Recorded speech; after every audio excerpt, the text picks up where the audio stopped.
I have recently been sick. It started with allergies and escalated into a cold and then a pretty serious sinus infection that left me missing a couple of days of work and school. I ended up calling my doctor and getting a generic antibiotic, which cost me only $16, and I'm finally on the mend now, 16 days after it all started. I decided to research the drug I was taking and learned that before antibiotics, people actually died of sinus infections because the infection could spread to the eyes and even to the brain.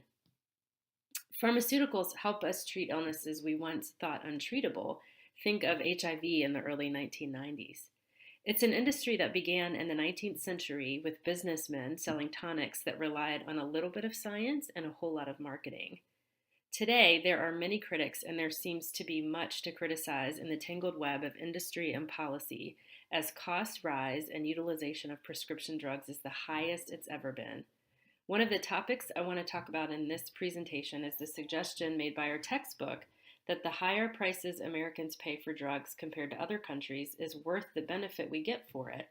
That is, we tend to get drugs before other countries, and we don't have issues with lack of access.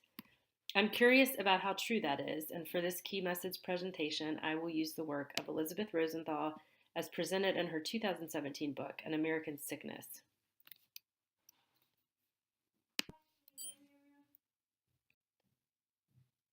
It's true that the United States is often the place new drugs are introduced. Drug makers like to introduce drugs to the United States market first because, as Elisabeth Rosenthal says, the sky is the limit in terms of setting the initial price point. Consider two new immunotherapy drugs for late stage lung cancer, Keytruda and Opdivo. Opdivo costs $150,000 for the initial treatment and then $14,000 per month after that. It is being advertised on TV and marketed to the general public, although it is only indicated for a small group of patients in whom chemotherapy has failed. And it extends life on average only about 90 days over other cheaper treatments. So, it is true that in this instance we got the cure first before other countries. But it's only true when the treatment has a good business model. Whether we get the cures first does not seem to be tied to the true demand for the drug or the cost effectiveness. So, what happens when the treatment doesn't have a good business model? Consider the case of Bexsero, a vaccine for meningitis B. It's a Swiss manufactured pharmaceutical made by Novartis and is available in England, Australia, and Canada, but not in the US. Why not?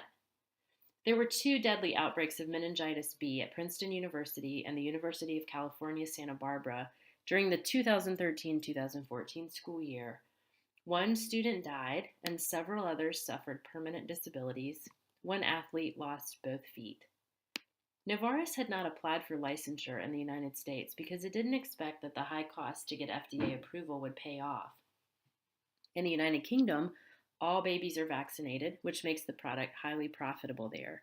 In the United States, the incidence of meningitis B is low and outbreaks are scattered, so not so profitable here. In this case, the United States market just wasn't worth it to Novartis. So for an entire school year, thousands of students at two universities lived with the threat of a deadly disease until the FDA took emergency action to import the drug from London. After vaccinations, there were no further cases. In the cases where the United States isn't the first to benefit from new developments in research and treatment, the FDA is often cited as a reason for higher prices and for the business model not working because of the rigorous approval process required. I wanted to learn more about the FDA and how it came to be. In 1906, Congress passed the Wiley Act, also known as the Pure Food and Drug Act, and gave the United States Bureau of Chemistry the responsibility and authority to monitor and regulate the safety of drugs. At that time, the focus was more about preventing harm than about ensuring the drugs actually worked.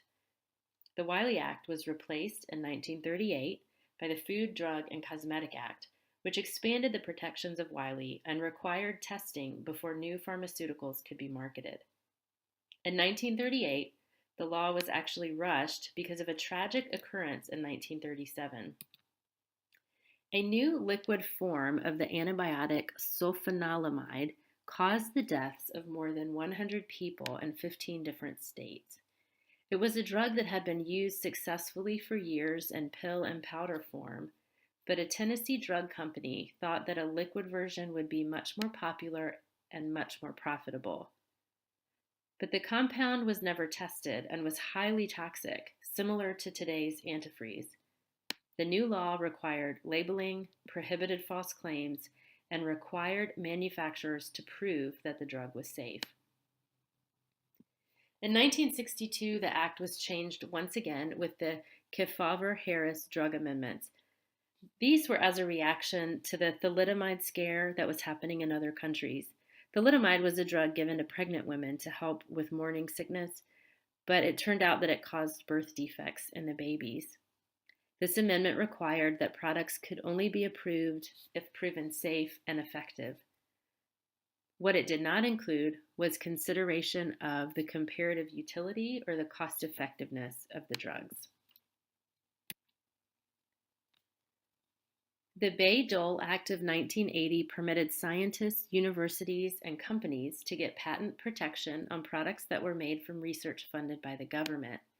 Then in 1984, the Hatch-Waxman Act, also known as the Drug Price Competition and Patent Term Restoration Act, was intended to benefit patients by clarifying the extent of patents and offering financial incentives for makers of generic drugs.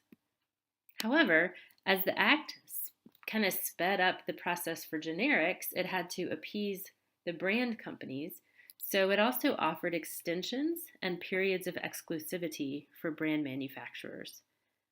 The unintended consequence has been an era in which multi-million-dollar court battles over patents now precede and often delay the entry of generics, which extends time and drives prices up for consumers.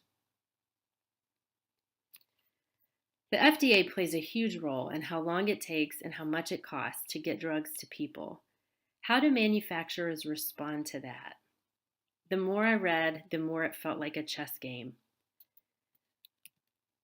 One way is by modifying the delivery of the drug. For instance, in 2014, the popular birth control Loestrin 24, which, by the way, sold for $90 in the United States and $20 everywhere else, created a chewable form of their pill with a new name. They did this before a generic version became available, and at the same time they stopped making the old version. Patients didn't want to switch formularies, so they switched to the chewable brand, even though they didn't like the taste. And this version costs between $130 and $150, a 30% markup from the old version. Another method is to take a product over the counter. Consider Flonase. Flonase was patented in 1994 as a nasal steroid spray to give relief to allergy sufferers. The generic equivalent had cleared the FDA hurdles by 2006. The generic was selling in 2010 at retail pharmacies off the shelf for as low as $4. According to U.S. law, the same product cannot be on the market as both a prescription and OTC. Well, Flonase began selling as an over-the-counter product which wiped out the generic competition, and a tiny little bottle of it sells off the drugstore shelves now for $40 a bottle. There's more ways, but I won't go into details. Companies also often file lawsuits to hold off generic introductions. They create combination drugs and sell them for higher prices, or they create lotions, creams, and sprays which play to the FDA's blind spots in those product lines.